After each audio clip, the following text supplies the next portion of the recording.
कहानी की शुरुआत में हमें कुछ मिलिट्री ट्रक्स दिखाया जाता है जिन्हें अमेरिकन सोल्जर्स भारी सिक्योरिटी के साथ एक सीक्रेट कंटेनर को शहर से दूर ले जा रहे होते हैं। लेकिन हैरानी की बात ये थी कि उन सोल्जर्स को खुद को भी नहीं पता था कि कंटेनर में आखिर है क्या। उन्हें लग रहा था कि इसमें कोई एलियन या कोई न्यूक्लियर बॉम्ब हो सकता है, लेकिन उन्हें जितनी जल्दी हो सके उतनी जल्दी उसे शहर से दूर ले जाने के ऑर्डर्स मिले थे। तभी उसी रोड पर एक कपल को देखते हैं जिनकी हाल ही में शादी हुई है। ये दोनों अपनी कार में इंटीमेट होने लगते हैं, जिसके कारण इनकी गाड़ी मिलिट्री ट्रक से टकराकर ब्लास्ट हो जाती है, जिससे कंटेनर उछलकर दूर गिरता है और गेट खुल जाता है। सोल्जर्स तुरंत इस बारे में अपने सीनियर्स को रिपोर्ट करते हैं, लेकिन सामने से आदेश आता है कि जो भी जिंदा हैं उन्हें लेकर तुरंत वहां से निकल जाओ और घायलों को वहीं छोड़ दो। इससे पहले कि सोल्जर्स कुछ समझ पाते, कंटेनर से कुछ बाहर निकलता है और उसे देखकर हर कोई दंग रह जाता है, क्योंकि वह कोई साधारण चीज नहीं बल्कि एक जिंदा और खतरनाक ज़ॉम्बी होता है। यह ज़ॉम्बी बेहद ताकतवर, फुर्तीला होता है और बाहर निकलते ही बिना कुछ सोचे समझे सभी सैनिकों पर हमला कर देता है। कुछ सोल्जर्स उसे गोली मारने की कोशिश करता, पर उसको कुछ भी नहीं होता है और पलक झपकते ही वह वहां मौजूद सभी सोल्जर्स को मार देता है। दो सोल्जर्स जल्दी जल्दी भागते हुए काफी दूर निकल जाते हैं। उन्हें लगता है कि जो भी चीज थी वह अब यहाँ तक नहीं पहुँच पाएगी, लेकिन तभी वही ज़ॉम्बी उन पर हमला कर देता है और उन्हें भी मार देता है। कुछ ही पलों में वे दोनों फिर से उठ खड़े होते हैं, क्योंकि अब वे एक ज़ॉम्बी वायरस से संक्रमित हो चुके होते हैं। अब तीनों एक साथ हो जाते हैं। इन ज़ॉम्बियों की सबसे खास बात यह थी कि वे सिर्फ हिंसक ही नहीं बल्कि काफी समझदार भी थे। तीनों मिलकर प्लान बनाते हैं कि वे लास वेगास जाएंगे ताकि वहां के लोगों को संक्रमित करके अपनी एक ज़ॉम्बी आर्मी तैयार कर सकें। इसके बाद उन्होंने उस शहर में जाकर वहां के लोगों को इन्फेक्ट करना शुरू कर दिया। ये वायरस इतनी तेजी से फैलता है कि देखते ही देखते पूरा शहर इसकी चपेट में आ जाता है। हालात काबू से बाहर होने पर पूरे शहर को अलग कर दिया जाता है। सरकार उन्हें रोकने के लिए शहर पर बम गिराती है और पूरी तरह से आर्म्ड सोल्जर्स की फोर्स भेजी जाती है, लेकिन इस शहर में आने वाला हर व्यक्ति इन्फेक्टेड होता चला गया। वायरस को रोकने की सरकार की हर कोशिश नाकाम रही। आखिरकार पूरे शहर को सील करना पड़ा। अब न कोई अंदर जा सकता था और न ही बाहर आ सकता था। लेकिन इसके बावजूद कुछ लोग ऐसे भी थे जो चोरी के लिए गैर कानूनी तरीके से शहर के अंदर जाते थे। लास वेगास को पैसों का शहर कहा जाता था, क्योंकि वायरस के चलते लोगों को अपने घर और वॉल्ट्स में रखे पैसे वहीं छोड़कर भागना पड़ा था। ऐसा माना जाता था कि वहां के कसीनो में अब भी इतना पैसा छुपा हुआ है कि अगर किसी के हाथ लग जाए तो उसकी कई पीढ़ियां आराम से लग्जरी जिंदगी जी सकती हैं। इसके बाद हमें स्कॉट नाम का एक एक्स मिलिट्री सोल्जर दिखाया जाता है, जो कभी वेगास में एक मिलिट्री सोल्जर हुआ करता था, लेकिन अब वह एक साधारण शेफ की नौकरी करता है। एक दिन वह रोज की तरह अपना काम कर रहा होता है, तभी वहाँ मिस्टर तनाका नाम का एक आदमी उससे मिलने आता है। मिस्टर तनाका कोई मामूली इंसान नहीं था। उसका स्कॉट जैसे आदमी से मिलना ही बहुत बड़ी बात थी। वह स्कॉट को बताता है कि सरकार पहले ही लॉकडाउन लगा चुकी है और जिन इलाकों में ज़ॉम्बियों को काबू करना नामुमकिन है वहाँ बम गिराने की तैयारी चल रही है। साथ ही सरकार ने यह भी भरोसा दिया है कि लोगों की जरूरी चीजें किसी तरह उन तक पहुंचाई जाएगी। तनाका आगे बताता है कि वह एक बड़े कैसीनो का मालिक है और उसके अंदर उसके $200 मिलियन रखे हुए हैं। इतनी बड़ी रकम को वह सरकारी मदद से बाहर नहीं निकाल सकता, इसीलिए उसे एक भरोसेमंद और बहादुर इंसान की जरूरत है। वह स्कॉट को ऑफर देता है कि अगर वह उसके कैसीनो से वह पैसे निकाल लाए तो बदले में उसे $50 मिलियन दिए जाएंगे। शुरुआत में स्कॉट को अपने कानों पर यकीन नहीं होता। वह इस मिशन में खास दिलचस्पी नहीं दिखाता। वह स्कॉट को इस काम के लिए ज्यादा फोर्स नहीं करना चाहता था, इसीलिए उसने स्कॉट को एक मैप दिया और चुपचाप वहां से चला गया। अब फैसला स्कॉट के हाथ में था कि वह यह काम करेगा या नहीं। इसके बाद हमें क्वारंटीन कैंप दिखाया जाता है, जहां वेगस से रेस्क्यू किए गए लोगों को रखा जाता था। यहाँ हम स्कॉट की बेटी केट को देखते हैं, जो लोगों की मदद करने का काम करती थी। गीता नाम की एक औरत, जो केट की दोस्त भी थी, उसे बताती है कि वह कल क्वारंटीन जोन के अंदर जाना चाहती है। इस पर केट उसे ऐसा करने से साफ मना कर देती है, क्योंकि अंदर बहुत खतरा था। लेकिन गीता कहती है कि मैं बस थोड़ी देर के लिए अंदर जाऊंगी और वहां से कुछ पैसे लेकर वापस लौट आऊंगी। हमने कुछ लोगों को ऐसा करते हुए देखा था। कई लोग अंदर गए और बहुत सारा पैसा लेकर लौट आया, इसीलिए मैं भी अंदर जाकर कुछ पैसे लेकर वापस आ जाऊंगी। केट उसे समझाती है कि ये सब सिर्फ अफवाहें हैं, क्योंकि आज तक वहां से कोई भी लौट कर नहीं आया। वे बात कर ही रहे होती हैं कि तभी वहां एक गार्ड आ जाता है, जिसका नाम वार्ड होती है। वह केट को गुस्से में देखकर उसे शक होता है कि कहीं वह संक्रमित तो नहीं, और वह उन दोनों पर टेम्परेचर गन रख देता है। अगर उनकी बॉडी टेम्परेचर तय लिमिट से कम होती तो समझा जाता कि वे संक्रमित हैं, लेकिन खुशकिस्मती से ऐसा नहीं होता। इसी बीच बर्ड केट के साथ बदतमीजी करता है और उसे गलत तरीके से छूने की कोशिश करता है। केट तुरंत उसका हाथ हटा देती है और उसे खुद से दूर रहने को कहती है। इसके बाद वह वहाँ से चला जाता है। गीता कहती है कि ठीक है, मैं अंदर नहीं जाऊंगी, लेकिन अपने बच्चों को सुरक्षित जगह भेजने भेजने का कोई और तरीका ढूंढना होगा। इसके बाद हम स्कॉट को देखते हैं, जिसकी नींद एक भयानक सपने से अचानक खुल जाती है। वह हर रात उसी दिन की यादों में खो जाता है जब उसने अपने ही हाथों से अपनी संक्रमित पत्नी की जान ली थी। ये सब उसकी बेटी देख लेती है, जिसके कारण वह स्कॉट से नफरत करने लगती है। अब उसने ठान लिया था कि वह यह काम करेगा, क्योंकि उसे भी पैसों की जरूरत थी, पर इसे अंजाम देने के लिए उसे एक टीम की जरूरत है। इसलिए वह मिस्टर तनाका को फोन करता है। तनाका उससे कहता है कि एक ऐसी टीम बनाओ जिसमें एक तिजोरी तोड़ने वाला हो और एक पायलट हो, जो काम होने के बाद तुम्हें वहां से निकाल सके। इसके बाद स्कॉट अपनी पुरानी दोस्त मरिया के पास जाता है, जो अब एक कार रिपेयर शॉप चला रही थी। उसने मरिया को इस ऑफर के बारे में बताया और कहा, आज तक हमने कितनों को बचाया, पर हमें बदले में क्या मिला, लेकिन इस बार हमें खुद के लिए कुछ करने का मौका मिला है। स्कॉट मरिया को बताता है कि इस काम को करने में हमें $50 मिलियन मिलेंगे, जिससे हमारी जिंदगी बदल सकती है। तब मरिया उसके साथ चलने को मान जाती है, लेकिन उन्हें एक और आदमी की जरूरत थी। इसीलिए यह दोनों अपने एक और दोस्त जेम्स के पास जाते हैं, जिसे ज़ॉम्बीज़ को मारने का एक्सपीरियंस था। सिर्फ वही था जिस पर वह इस पूरे मिशन में भरोसा कर सकते थे। यहाँ ये लोग डिसाइड करते हैं कि तीनों 15-15 मिलियन डॉलर लेंगे और बाकी के $5 मिलियन को टीम के बाकी मेंबर्स में बांट दिया जाएगा। इसके बाद वह पीटर के पास जाते हैं, जो एक पायलट थी। उसे तो पैसों की इतनी जरूरत थी कि वह काम सुने बिना ही साथ आने को तैयार हो जाती है। इस तरह उन्होंने कुछ और लोगों को भी अपनी टीम में शामिल किया, जिन्हें हथियार चलाना आता हो और जो ज़ॉम्बीज़ से लड़ने में उनकी मदद कर सकें। इसके बाद सबसे आखिर में वह एक चोर के पास जाते हैं, जिसका नाम जैक है, जिसे तिजोरियों के बारे में सब कुछ पता था। जब जैक को पता चला कि उसे लास वेगास के कसीनो में रखी तिजोरी खोलनी है, तो उसकी खुशी ठिकाना नहीं रहा। यह तिजोरी खोलना उसके बचपन का सपना था, क्योंकि यह तिजोरी किस्मत से नहीं सिर्फ स्किल से खुलती थी और उसे पूरा यकीन था कि वह इतना काबिल है कि इसे खोल सके। इसके बाद उन सब ने अपने अपने हथियार बाहर निकाल लिए, क्योंकि अब उनका इस्तेमाल करने का टाइम आ चुका था। टीम के सभी लोग एक पुराने गराज में इकट्ठा होते हैं, जहां मिस्टर तनाका उन सबको अंदर घुसने से लेकर बाहर निकलने तक का सारा प्लान समझाता है। प्लान बिल्कुल सिंपल था। उन्हें अपना रास्ता क्लियर करते हुए अंदर जाना है और फिर उस तिजोरी को खोलकर उसके अंदर पड़े सारे पैसे को बैग्स में भरना है और हेलीकॉप्टर में बैठकर वहां से पलक झपकते ही गायब हो जाना है। और यह सब उन्हें अगले 32 घंटे में करना होगा। लेकिन जब उनमें से एक आदमी को पता चलता है कि उन्हें क्वारंटीन जोन में जाना है, तो वह साथ चलने से मना कर देता है, क्योंकि वह ज़ॉम्बी से बिल्कुल भी रिस्क लेना नहीं चाहता था। इसीलिए वह आदमी वहां से चला जाता है। इसके बाद सारी तैयारी हो चुकी थी, लेकिन क्वारंटाइन जोन में घुसना इतना आसान नहीं था, क्योंकि अब भी मिलिट्री फोर्स चारों ओर तैनात थी, जो उन्हें किसी भी कीमत पर अंदर नहीं जाने देंगे। इसलिए स्कॉट मदद के लिए अपनी बेटी के पास जाता है, जो क्वारंटीन जोन में काम करती थी। वह उन्हें आसानी से अंदर भेज सकती थी, लेकिन उसे मनाना स्कॉट के लिए बिल्कुल आसान नहीं था। केट अब भी उससे नाराज थी, क्योंकि स्कॉट ने उसके सामने ही उसकी माँ को मार दिया था। स्कॉट उसे समझाता है कि वह यह सब उसी के लिए कर रहा है और इस काम के बदले उसे $5 मिलियन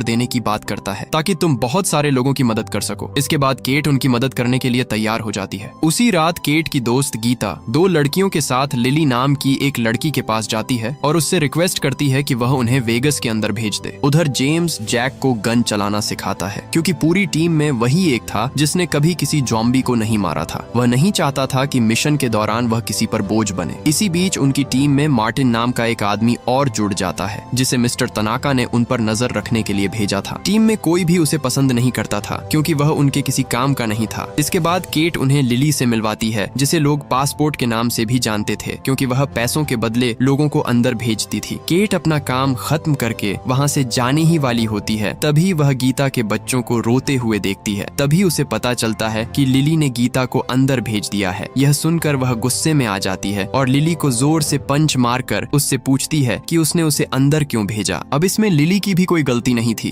क्योंकि उसे नहीं पता था कि गीता के 2 बच्चे हैं और गीता ने भी उसे अंदर जाने से पहले यह बात नहीं बताई थी, वरना वह उसे कभी अंदर नहीं भेजती। तब स्कॉट केट से कहता है कि अगर गीता उन्हें वेगस के अंदर मिलती है तो वे उसे वापस ले आएंगे। लेकिन केट जानती थी कि वे लोग वहां सिर्फ पैसों के लिए जा रहे हैं। अंदर जाकर उसे वापस लाना तो दूर, वे उसे ढूंढने की भी कोशिश नहीं करेंगे। वह भी उनके साथ चलने की जिद करती है, लेकिन स्कॉट उसे मना कर देता है, क्योंकि इसमें बहुत खतरा था। केट भी पीछे हटने वाली नहीं थी। वह कहती है कि अगर उसे साथ नहीं ले जाया गया तो वह उनके जाने के बाद खुद ही अंदर आ जाएगी, जिससे खतरा और बढ़ जाएगा। अब स्कॉट के पास उसे अपने साथ ले जाने के अलावा कोई और रास्ता नहीं बचता, इसलिए मजबूरन वह केट को भी टीम में शामिल कर लेता है। इसी बीच लिली भी उनकी टीम में शामिल हो जाता है और वेगस के अंदर जाने के लिए तैयार हो जाता है। तब लिली ने बर्ड को उनकी तरफ आते देखा और स्कॉट से कहता है कि हमें एक और आदमी चाहिए। लेकिन स्कॉट कहता है, देखो मुझे ज्यादा आदमी नहीं चाहिए, पर वह कहती, अंदर हमें इसका जरूरत होगा। इसके बाद लिली बर्ड से कहती, एक काम करोगे, इसके बदले में तुम्हें $20,000 मिलेगा। वह इतना पैसा सुनकर कहता, इसके लिए तो हम कुछ भी कर सकते हैं। इसके बाद सभी लोग एक गुप्त दरवाजे से होकर क्वारंटीन जोन के अंदर जाते हैं। शहर में कदम रखते ही उन्हें सामने ढेर सारी लाशें पड़ी दिखाई देती हैं। ये देखकर जैक डर के मारे घबरा जाता है। तब लिली उन्हें बताती है कि ये लोग सूरज की रोशनी सह नहीं पाए, लेकिन बारिश होते ही जैसे ही इन पर पानी की बूंदें गिरेंगी ये फिर से जिंदा हो जाएंगे। अब उन्हें समझ आ जाता है कि यह शहर उनकी सोच से भी ज्यादा खतरनाक है। ज़ॉम्बीज़ ने पूरे शहर को एक जिंदा कब्रिस्तान बना दिया था। थोड़ी दूर चलते ही उन्हें किसी की आवाज सुनाई दी, जिसके बाद लिली उन्हें तुरंत ही छुपने को कहती है। उनके सामने एक ज़ॉम्बी टाइगर आता है जो इस रास्ते को पहरा दे रहा था, पर वायरस की वजह से उसकी स्मेलिंग सेंस जा चुकी थी, इसीलिए वह उनकी मौजूदगी को महसूस नहीं कर पाता और चुपचाप वहाँ से चला जाता है। इसके बाद लिली बर्ड के पास आती है और उससे उसकी गन मांगती है, पर जैसे ही बर्ड उसे अपनी गन देता है लिली उसके पैर में गोली मार देती है। सब उससे पूछते हैं कि तुमने ऐसा क्यों किया, जिस पर लिली उन्हें बताती है कि आगे बढ़ने के लिए हमें उनसे डील करनी पड़ेगी। ये एक गिफ्ट है जिससे वे खुश हो जाएंगे। लिली बताता है अगर हम उनके रूल्स के हिसाब से चलें तो वे हमें टच भी नहीं करेंगे। जल्द ही उन सबको पता चलने वाला था कि लिली किसकी बात कर रही थी। गोली की आवाज सुनकर वहाँ 2 ज़ॉम्बीज़ आते हैं, लेकिन ये बाकी ज़ॉम्बीज़ की तरह बिना सोचे समझे इंसानों पर झपटने वाले नहीं थे। वे उन्हें देखते हैं लेकिन किसी पर हमला नहीं करते। हालांकि वे बर्ड को अपनी एंट्री फी के रूप में अपने साथ ले जाते हैं। सब लोग पूछते हैं कि वे उसे कहाँ ले गए, जिस पर लिली कहती है कि उसे नहीं पता। वह बस इतना जानती है कि जो भी उस बिल्डिंग में जाता है वह उनके जैसा बन जाता है। इसी बीच एक और ज़ॉम्बी दूर से उन्हें देख रहा होता है, लेकिन वह उनके पीछे नहीं जाता क्योंकि वे अपनी कीमत चुका चुके होते हैं। इसी बीच वे सब एक बिल्डिंग में पहुंचते हैं जहां ढेर सारे सोते हुए ज़ॉम्बीज़ को देखकर जैक घबरा जाता है। लिली उसे समझाती है कि उनके मुंह पर लाइट मत डालो, वे सो रहे हैं, जाग गए तो मुश्किल हो जाएगी। इसके बाद वे जमीन पर हल्की रोशनी वाले फ्लोरोसेंट ट्यूब्स फेंकते हुए दबे पांव आगे बढ़ते हैं। चैम्बर्स नाम की एक लड़की जिसे मार्टिन पर बिल्कुल भरोसा नहीं होता उसे आगे चलने के लिए कहती है, लेकिन इस बात से मार्टिन गुस्सा हो जाता है और जानबूझकर उसे गलत रास्ते पर ले जाता है। इसकी वजह से चैम्बर्स रास्ता भटक जाती है। जैसे ही वह आगे बढ़ने की कोशिश करती है तभी एक ज़ॉम्बी जाग जाता है। चैम्बर्स उसे मार देती है, लेकिन शोर की वजह से दूसरा ज़ॉम्बी भी जाग जाता है। धीरे धीरे शोर इतना बढ़ जाता है कि सभी ज़ॉम्बीज़ एक साथ जाग जाते हैं। सब लोग चैम्बर्स की मदद के लिए आगे बढ़ते हैं, लेकिन वहाँ पहले से ही कई ज़ॉम्बीज़ मौजूद होते हैं जो उन्हें चारों तरफ से घेर लेते हैं। चैम्बर्स ज़ॉम्बीज़ को मारते हुए बचकर निकलने की कोशिश करती है, लेकिन तभी मार्टिन एक बार फिर उसे धोखा देता है और दरवाजा बाहर से बंद कर देता है। इस टीम में माइकी नाम का एक लड़का होता है जो मार्टिन से पूछता है कि चैम्बर्स कहाँ रह गई, क्योंकि उसने उसे उसके पीछे आते देखा था। तभी अचानक चैम्बर्स खिड़की तोड़कर उनके सामने आ जाती है। ज़ॉम्बीज़ उस पर टूट पड़ते हैं और उसे संक्रमित कर देते हैं। माइकी ना चाहते हुए भी उसे मार देता है। इसके बाद वे लोग उस कसीनो की बिल्डिंग में पहुंचते हैं जहां तिजोरी होती है। यहाँ ज़ॉम्बीज़ कम होते हैं और वे उन्हें खत्म कर देते हैं। केट कहती है कि उसे नहीं लगता कि गीता अब तक जिंदा होगी। लिली उसे समझाते हुए कहती है कि इतनी जल्दी उम्मीद मत छोड़ो। वह बताती है कि कुछ महीने पहले एक आदमी अंदर गया था और बाहर नहीं आया तो उसे लगा कि वह मर गया, लेकिन 3 दिन बाद वह जिंदा लौट आया था क्योंकि वह संक्रमित होने से पहले ही निकल गया था। इसके बाद उन्हें वहाँ कई ब्लूप्रिंट्स और मैप्स मिलते हैं। इससे साफ हो जाता है कि उनसे पहले भी कई टीमें यहाँ आ चुकी थीं, लेकिन कोई भी जिंदा नहीं बचा। इसके बाद स्कॉट टीम को बांट देता है और सभी अपने अपने काम में लग जाते हैं। मार्टिन और लिली को बाहर नजर रखने के लिए भेजा जाता है। पीटर हेलीपैड पर जाती है ताकि हेलीकॉप्टर चालू कर सके, जबकि जैक वॉल्ट की ओर बढ़ता है। मार्टिन लिली से एक डील करता है कि अगर वह उसे क्वीन का ब्लड सैंपल लाने में मदद करेगी तो बदले में वह कैंप के सभी लोगों को किसी सुरक्षित जगह पर पहुंचा देगा। लिली इसके लिए मान जाती है। इसके बाद वे हवा में फायरिंग करते हैं और क्वीन के आने का इंतजार करने लगते हैं। स्कॉट जनरेटर स्टार्ट करता है जिससे वहाँ फिर से लाइट्स ऑन हो जाती हैं। उधर जेम्स और जैक ज़ॉम्बीज़ को मारते हुए वॉल्ट के पास पहुंचते हैं। जैक लॉकर को देखकर मानो खुशी से पागल ही हो जाता है, लेकिन खतरा अभी भी टला नहीं था। वॉल्ट से पहले वहाँ कुछ ट्रिगर पॉइंट्स थे। अगर उन पर पैर पड़ता तो शरीर के चित्रे उड़ जाएंगे। वहाँ उन्हें कुछ और लोगों की डेड बॉडीज मिली जिन्होंने उनसे पहले वॉल्ट ओपन करने की कोशिश की थी, लेकिन सब मारे गए थे। उनकी हालत देखकर किसी में भी आगे बढ़ने की हिम्मत नहीं होती। अच्छी बात यह थी कि ये ट्रिगर पॉइंट सिर्फ एक बार ही काम करते थे, मतलब अगर किसी तरह उन्हें चकमा दिया जाए तो बात बन सकती थी। इसके बाद जेम्स नीचे जाता है और एक ज़ॉम्बी उठाकर ले आता है। वे उसे आगे जाने को कहते हैं, लेकिन वह ज़ॉम्बी आगे जा नहीं रहे थे, इसलिए माइकी उसे गोली मार देता है। इसके बाद जेम्स एक दूसरा ज़ॉम्बी लेकर आता है। इस बार वह लोग उस ज़ॉम्बी को खाने का लालच देकर आगे भेजते हैं। जैसे ही उसने ट्रिगर पॉइंट्स पर पैर रखा, उस पर तीरों की बारिश हो जाती है। एक एक करके उसने सारे सेफ्टी पॉइंट्स क्लियर कर दिए और अब खतरा ना के बराबर था। उधर मार्टिन देखता है कि क्वीन उसके ट्रैप में फंस चुकी है। वह उन दोनों के सामने आती है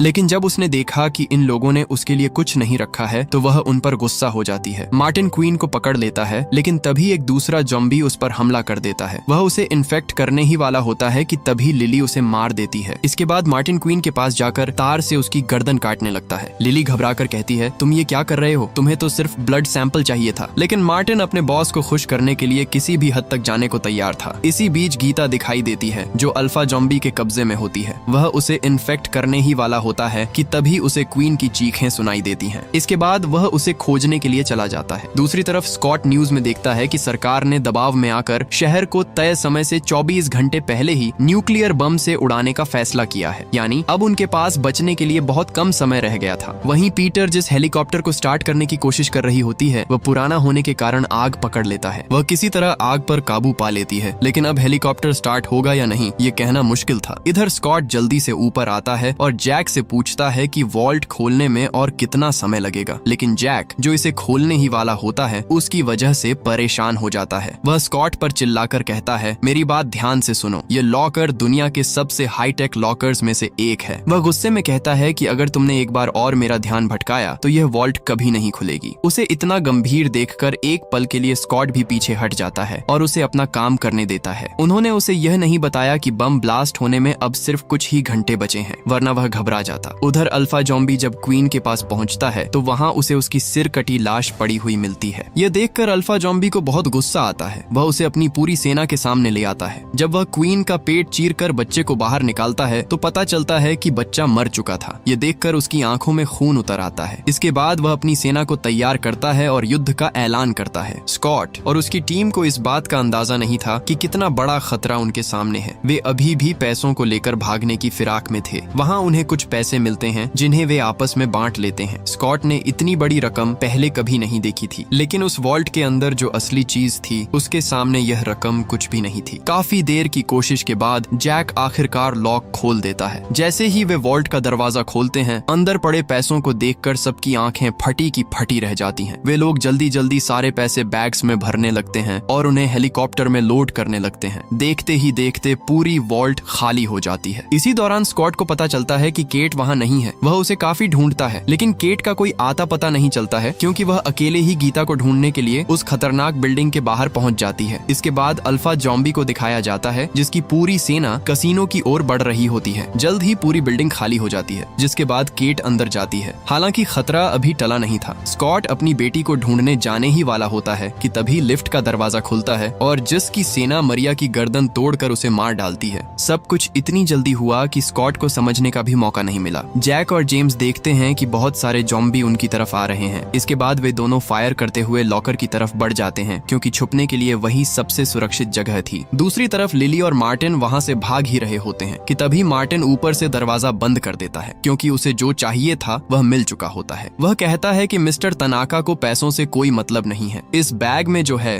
वह उन पैसों से कहीं ज्यादा कीमती है। उधर अल्फा ज़ॉम्बी वॉल्ट के अंदर पहुंचता है जहां उसके सामने जैक और जेम्स होते हैं। वे दोनों उस पर गोली चलाते हैं, लेकिन उसके सिर पर लोहे का हेलमेट होने की वजह से गोलियों का कोई असर नहीं होता। जेम्स उससे लड़ने लगता है, लेकिन अल्फा ज़ॉम्बी उससे कहीं ज्यादा ताकतवर होता है। वह जेम्स को बुरी तरह मारता है और उसे काट कर इन्फेक्ट करने ही वाला होता है कि तभी जैक बीच में कूद पड़ता है और उसकी जान बचा लेता है। वह अपनी जान की परवाह किए बिना जेम्स को वॉल्ट के अंदर धकेल देता है और खुद दरवाजा बंद करने के लिए बाहर ही रुक जाता है। इसके बाद अल्फा ज़ॉम्बी जैक को मार देता है। उधर मार्टिन सबको धोखा देकर भागने की कोशिश कर रहा था, लेकिन तभी उसे बैग में कुछ अजीब सा महसूस हुआ। जब उसने बैग खोला तो उसने पाया कि उसके अंदर क्वीन का सिर नहीं था, क्योंकि लिली ने पैसे बटोरते वक्त बड़ी चालाकी से बैगों की अदला बदली कर दी थी। वह कुछ समझ पाता उससे पहले ही वहाँ ज़ॉम्बी टाइगर आ जाता है और मार्टिन पर अटैक कर देता है। वह मार्टिन को अपने नुकीली जबड़े से दबोच लेता है और उसे बुरी तरह नोच डालता है। आखिर में वह उसके सिर को कच्चा चबाकर उसे मार डालता है। दूसरी तरफ स्कॉट बचे हुए लोगों के साथ ऊपर जाने की कोशिश करता है, लेकिन नीचे ज़ॉम्बीज की पूरी सेना मौजूद थी। उनसे लड़ते लड़ते स्कॉट की सारी बुलेट खत्म हो जाती है। ज़ॉम्बीज बेचारे माइकी को भी काट लेते हैं। इसके बाद माइकी अपनी जैकेट में लगे सारे ग्रेनेड्स की पिन खींच लेता है और वहीं एक बहुत बड़ा ब्लास्ट कर देता है। उस ब्लास्ट में बहुत सारे ज़ॉम्बीज भी मारे जाते हैं। स्कॉट लिली के साथ ऊपर पहुंचता है, लेकिन वह देखता है कि पीटर अभी तक हेलीकॉप्टर स्टार्ट नहीं कर पाई है। स्कॉट उसे जल्दी करने को कहता है। तभी वहाँ अल्फा ज़ॉम्बी आ जाता है। वह उन पर हमला करने ही वाला होता है कि तभी लिली अपने बैग से क्वीन का सिर निकालती है और उस पर गन तान देती है। वह कहती है, अगर तुम तुम आगे बढ़े तो इसका भेजा उड़ा दूंगी। ये सुनकर अल्फा जॉम्बी को रुकना पड़ता है। खुशकिस्मती से हेलीकॉप्टर स्टार्ट हो जाता है। उन्हें अपनी आंखों के सामने से जाते देख अल्फा जॉम्बी गुस्से से पागल हो जाता है। जैसे ही लिली का ध्यान उससे हटता है, वह एक रॉड उसकी बॉडी के आर पार घुसा देता है। इसके बाद लिली भी क्वीन का सिर बिल्डिंग से नीचे फेंक देती है और उसे मार डालती है। फिर अल्फा जॉम्बी अपनी सेना के साथ उसी बिल्डिंग की ओर बढ़ता है। इसी बीच स्कॉट पीटर से कहता है, तुम मुझे कहीं उतार दो, मैं केट को लेकर आता हूँ। दूसरी तरफ स्कॉट की बेटी आखिरकार गीता को ढूंढ लेती है और उसे बचा लेती है, लेकिन उनके पीछे बर्ड पड़ा होता है जो अब पूरी तरह एक खतरनाक जॉम्बी बन चुका था। स्कॉट की बेटी हिम्मत दिखाती है और उसे मार गिराती है। उसी वक्त अल्फा जॉम्बी अपने बाकी साथियों के साथ वहां पहुंच जाता है और उन पर हमला करने की कोशिश करता है। तभी स्कॉट भी वहां पहुंच जाता है। वह बिना देर किए अपनी बेटी और गीता को लेकर वहां से भागता है। तीनों किसी तरह छत की ओर दौड़ते हैं ताकि हेलीकॉप्टर से निकल सकें, लेकिन खतरा अभी टला नहीं था क्योंकि अल्फा जॉम्बी उनका पीछा करते हुए हेलीकॉप्टर के अंदर कूद जाता है। अब हेलीकॉप्टर के अंदर स्कॉट और अल्फा जॉम्बी के बीच जबरदस्त लड़ाई शुरू हो जाती है। दोनों पूरी ताकत से भिड़ते हैं। इसी दौरान जॉम्बी स्कॉट को काट लेता है। घायल होने के बावजूद स्कॉट हिम्मत नहीं हारता और आखिरी ताकत जुटाकर उसे गोली मार देता है। इस तरह अल्फा जॉम्बी हमेशा के लिए खत्म हो जाता है। लेकिन मुश्किल अभी खत्म नहीं हुई थी। बमबारी शुरू होने में सिर्फ 5 मिनट बचे थे और सबको तुरंत वहां से निकलना था। लड़ाई के दौरान पीटर को भी गोली लग चुकी होती है। फिर भी वह हिम्मत करके हेलीकॉप्टर उड़ाने की कोशिश करती है। जैसे ही हेलीकॉप्टर उड़ता है, शहर में धमाके शुरू हो जाते हैं। चारों तरफ आग और धुएं के बादल छा जाते हैं।